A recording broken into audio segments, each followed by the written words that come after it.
On the night of the new moon, the village felt dead.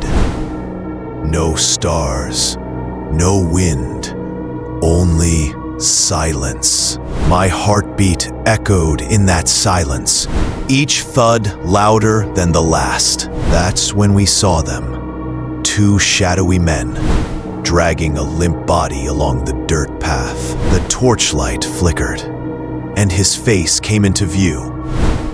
It was Ramlal, the Deshmukh's old servant. Before we could act, the inspector stepped out of the shadows with villagers at his back. The Deshmukhs froze, their secret caught under the firelight of 100 eyes.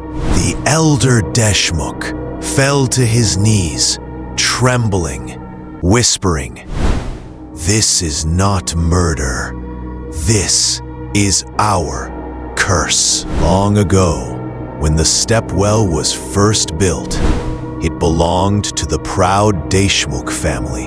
One summer, a wandering sadhu begged them for water, but they mocked him and turned him away. The sadhu's eyes burned with fury as he cursed them.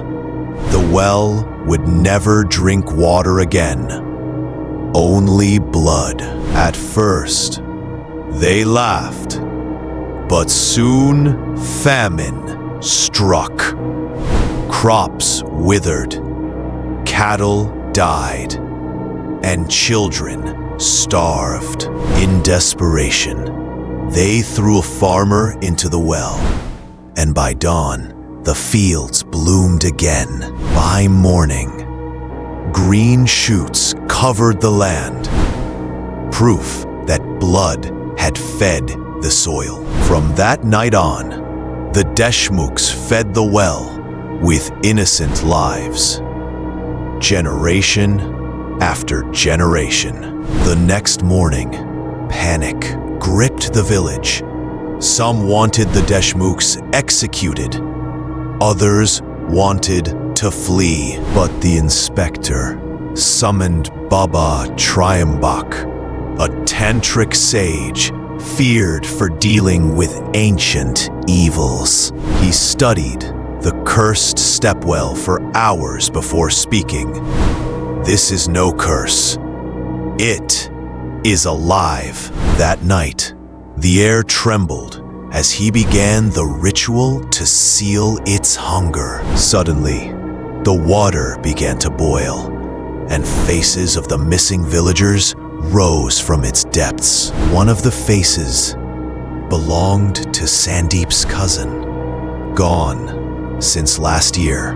But before anyone could move, the water exploded, and a faceless shadow climbed out. The faceless shadow towered above us, its roar like 1,000 screams echoing through the night. The inspector fired his rifle, but the bullets passed through smoke and shadow. I stood frozen, my legs locked between terror and rage as its eyeless face turned toward me. With a cry that shook the ground, Baba drove his trident into the Stepwell's edge. The shadow screamed as the well dragged it back, black water erupting like boiling tar. Together, the inspector and villagers hammered iron rods into the stone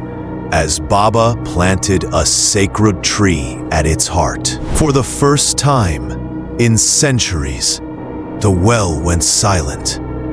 But Baba warned, "It is chained, not destroyed." If you dare to face more nightmares like this, hit that subscribe button and join the Nightmare Nexus if you can handle what comes next.